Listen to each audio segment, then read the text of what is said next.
জীবনে ভালো থাকার সিক্রেট বা সত্যিকার যে মূল মন্ত্রটি সেটি আজকের ভিডিওতে বলবো। আজকের ভিডিওটা কিন্তু ইম্পর্ট্যান্ট। জীবন মানেই চলমান একটা বহতা নদীর মতো, আর এই চলার পথে আমাদের প্রতিদিন অসংখ্য মানুষের মুখোমুখি হতে হয়। কেউ অনুপ্রেরণা দেয়, কেউ আবার শুধু নেতিবাচকতা ছড়ায়। এমন অনেকেই থাকে যাদের প্রধান উদ্দেশ্য আপনার আত্মবিশ্বাস ভাঙা বা মানসিক ভারসাম্য শান্তি নষ্ট করা। কিন্তু সত্যি বলতে কি, জীবন আপনার, সিদ্ধান্তও আপনার। আপনাকে বেছে নিতে হবে কারা আপনার জীবনের অংশ হবে আর কাদের এড়িয়ে চলবেন। নেগেটিভিটি থেকে মুক্তি পেতে কিছু নিয়ম মেনে চলবেন।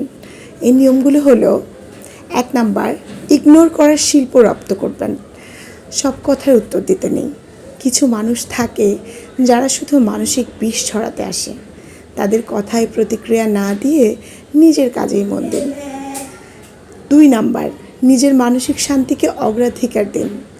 নেগেটিভ পরিস্থিতিতে থেকে নিজেকে সরিয়ে নেওয়া দুর্বলতা নয়, বরং সেটাই আত্মসম্মান এবং আত্মশক্তির পরিচয়।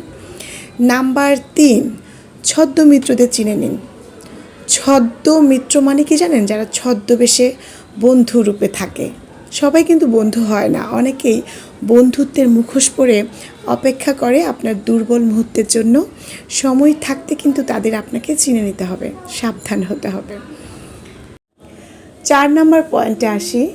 সময় দিন আত্ম উন্নয়ন ও সৃজনশীলতায়। একটা ভালো বই পড়া যায়, প্রিয়জনের সাথে সময় কাটানো যায়, ছবি আঁকুন বা গান শোনার সময় দিন, ব্যায়াম করুন, গাছ লাগান। 5 নম্বর পয়েন্ট, সত্যিকারের সম্পর্ক গড়ে তুলুন। পরিবার, কাছের বন্ধুবান্ধব যাদের সামনে আপনি খাঁটি হতে পারেন, তাদের সঙ্গে হৃদয়ের কথা ভাগ করুন। তারা আপনার ভালোর জন্যই চিন্তা করে। 6 নম্বর পয়েন্ট, অপ্রয়োজনীয় মানুষকে জীবনের ডাস্টবিনে ফেলুন। সব সম্পর্কে ধরে রাখা জরুরি নয়, সব সম্পর্ক জীবনে জরুরিও নয়। কখনো কখনো দরজা বন্ধ করাই শান্তির পথ খুলে দেয়। 7 নম্বর পয়েন্ট, জীবনের সৌন্দর্যকে উপভোগ করুন।